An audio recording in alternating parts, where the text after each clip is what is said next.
नमस्कार, SBD news में आपका स्वागत है। पेश है 9 जनवरी मंगलवार दोपहर 1:15 बजे राजस्थान की 15 बड़ी खबरें।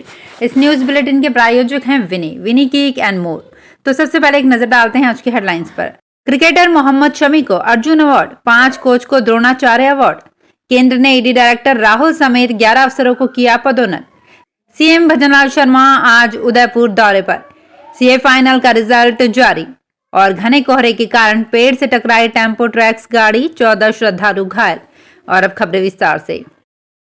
नेशनल स्पोर्ट्स अवार्ड सेरेमनी मंगलवार सुबह 11 बजे से राष्ट्रपति द्रौपदी मुर्मू भवन में शुरू हुई। सबसे पहले द्रोणाचार्य अवार्ड दिए गए। राष्ट्रपति 2023 में शानदार प्रदर्शन करने वाले खिलाड़ियों को अलग अलग अवार्ड से सम्मानित करेंगे। देश की स्टार बैडमिंटन जोड़ी सात्विक साईराज और चिराग शेट्टी को मेजर ध्यानचंद खेल रत्न अवार्ड मिलेगा। वहीं मोहम्मद शमी समेत 26 खिलाड़ियों को अर्जुन अवार्ड से नवाजा जा रहा है।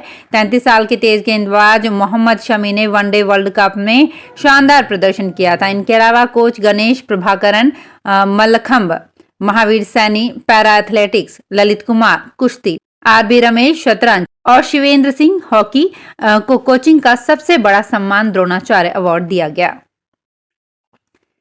केंद्र सरकार ने ईडी डायरेक्टर राहुल नवीन समेत 11 ब्यूरोक्रेट्स का रैंक अपग्रेड किया है। इन अधिकारियों को एडिशनल सेक्रेटरी के पद पर नियुक्त किया गया है। प्रधानमंत्री नरेंद्र मोदी की अध्यक्षता में कैबिनेट की अपॉइंटमेंट कमेटी ने यह फैसला लिया। केंद्र ने 8 जनवरी को प्रेस रिलीज जारी कर बताया कि ये अधिकारी जिस पद पर है उसे अस्थायी रूप से एडिशनल सेक्रेटरी के रैंक पर अपग्रेड किया गया है। सीएम भजनलाल शर्मा मंगलवार को उदयपुर के दौरे पर रहेंगे। हालांकि उनके कार्यक्रम में आंशिक रूप से बदलाव हुआ है। राजसमंद के बिलोता से सीएम भजनलाल शर्मा पुनः आएंगे उदयपुर और दोपहर 3:45 पर वे रेलवे ट्रेनिंग स्कूल स्थित हेलीपैड पर पहुंचेंगे। हेलीपैड से सीएम 4 बजे उदयपुर के संभागीय आयुक्त कार्यालय सभागार पहुंचकर संभाग के अधिकारियों की समीक्षा बैठक लेंगे। चार्टर्ड अकाउंटेंट्स फाइनल और इंटरमीडिएट के नवंबर 2023 एग्जामिनेशन में शामिल होने वाले कैंडिडेट्स का आज रिजल्ट जारी कर दिया गया है। कैंडिडेट्स अपनी मार्कशीट आधिकारिक वेबसाइट पर एक्टिव किए जाने वाले लिंक से सरलता से डाउनलोड कर सकेंगे। सीकर जिले के खाटू श्याम कस्बे में बाबा श्याम के दर्शन करने के बाद श्रद्धालुओं की टेम्पो ट्रैक्स गाड़ी घने कोहरे के कारण पेड़ से जा टकराई। हादसे में ड्राइवर सहित करीब 14 श्रद्धालु घायल हो गए। घायलों को एम्बुलेंस में निजी वाहनों से खाटू श्याम उप जिला हॉस्पिटल में भर्ती करवाया गया है। श्रद्धालुओं का जत्था बाबा श्याम के दर्शन करने के बाद देर शाम को सालासर बालाजी के दर्शन के लिए रवाना हुआ था। इस दौरान खाटू कस्बे से 2-3 किलोमीटर के दायरे में ही घने कोहरे के कारण श्रद्धालुओं की टेम्पो ट्रैक्स गाड़ी पेड़ से जा टकराई। जयपुर राजधानी में पड़ रही सर्दी के साथ इस बार प्रदूषण भी चरम पर है। हालात का अंदाजा इस बात से लगाया जा सकता है कि सीतापुरा रिको और मुरलीपुरा की हवा रेड जोन में आ चुकी है। मुरलीपुरा में 334 और सीतापुरा रिको में 323 एयर क्वालिटी इंडेक्स है, यानी सामान्य से 3 गुना। शास्त्री नगर और मानसरोवर में भी AQI 285 से 280 है, जो 300 होते ही ये भी रेड जोन में शामिल हो जाएंगे। यहाँ लोगों को सावधान रहने की जरूरत है और मास्क व मुंह ढककर खुले में जाने से कुछ हद तक बचाव किया जा सकता है। वहीं लोगों और अधिकारियों को उम्मीद है कि अगले कुछ दिनों में होने वाली मावट से ये प्रदूषण धुलेगा और राहत मिलेगी।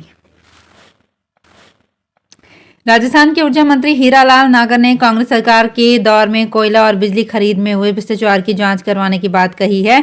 उन्होंने कहा, हमारी सरकार भ्रष्टाचार को लेकर जीरो टॉलरेंस की नीति पर चलेगी। ऊर्जा राज्य मंत्री नागर ने कहा कि उपभोक्ताओं को निर्बाध रूप से गुणवत्तापूर्ण बिजली आपूर्ति का लक्ष्य है। किसानों को दिन में बिजली आपूर्ति के प्रयास करेंगे। गलत नीतियों और कोयला खरीद में भ्रष्टाचार के चलते कांग्रेस सरकार में पावर प्लांट में कोयला संकट रहा। अब छत्तीसगढ़ में भी भाजपा सरकार बनने से बेहतर तालमेल होगा।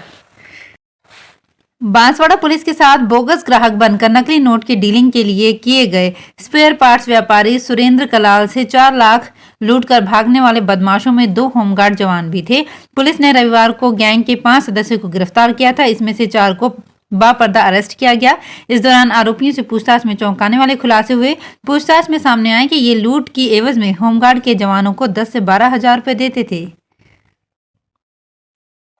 पंजाब एसआईटी की निगाह राजस्थान पर। गैंगस्टर लॉरेंस बिश्नोई के जेल से इंटरव्यू के मामले में स्पेशल इन्वेस्टिगेशन टीम ने जांच तेज कर दी है। पंजाब एंड हरियाणा हाईकोर्ट के आदेश पर 2 FIR दर्ज की गई है। एसआईटी जांच के लिए राजस्थान जाने की तैयारी में भी है, क्योंकि इससे पहले गैंगस्टर वहां की जेल में था। पहले तो एसआईटी को ये पता लगाना है कि उसका इंटरव्यू हुआ किस जेल से है। इसके लिए जेल अधिकारियों से भी पूछताछ होगी। मामले में कोर्ट में 10 जनवरी को फिर से सुनवाई हुई है। गैंगस्टर लॉरेंस बिश्नोई का इंटरव्यू 2023 में 14 से 17 मार्च को प्रसारित हुआ था। हालांकि उस समय पंजाब पुलिस पर सवाल उठे थे।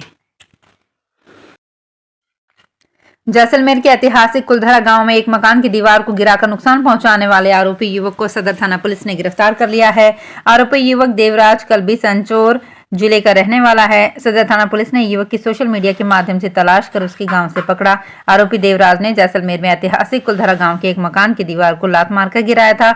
दीवार को गिराने का युवक ने वीडियो बनाकर सोशल मीडिया पर भी वायरल किया था। सदर थाना प्रभारी प्रेमाराम ने बताया कि 4 दिसंबर को आरोपी युवक के खिलाफ मामला दर्ज किया गया था, जिसको लेकर एक टीम बनाकर तकनीकी मदद से युवक को पकड़ा गया। कोटा के इंद्र विहार इलाके में सोमवार देर रात को एक कॉम्प्लेक्स में आग लग गई। शॉपिंग एरिया की तरफ से आग की लपटें उठने लगी। करीब आधे घंटे में आग पर काबू पा लिया गया। शॉर्ट सर्किट से आग लगना सामने आया है। कोटा नगर निगम दक्षिण अग्निशमन विभाग के चीफ फायर ऑफिसर राकेश व्यास ने बताया कि इंद्र विहार एरिया के मोड़ पर फ्रेंड्स मॉल में शॉपिंग एरिया की तरफ से धुआं उठने लगा और आग की लपटें नजर आई। सूचना पर दमकल की 5 गाड़ियां मौके पर पहुंची। करीब आधे घंटे में आग पर पूरी तरह से काबू पा लिया गया।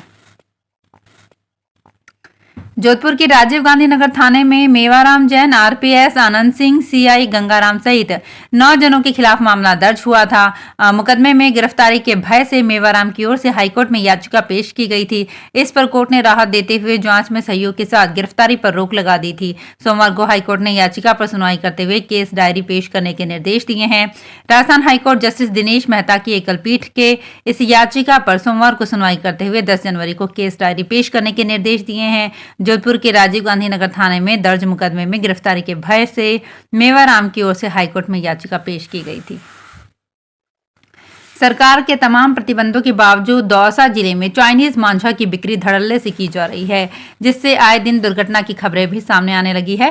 ताजा मामला दौसा शहर के गणेशपुरा रोड का है, जहां चाइनीज मांझा के कारण बाइक सवार टीचर राजवीर मीणा की जान पर बन आई। गनीमत ये रही कि बाइक की स्पीड कम होने से मांझा गले के बजाय बाइक सवार के हाथ पर लगा। ऐसे में सर्दी से बचाव के लिए पहना हुआ कोट और अन्य गर्म कपड़े कट गए।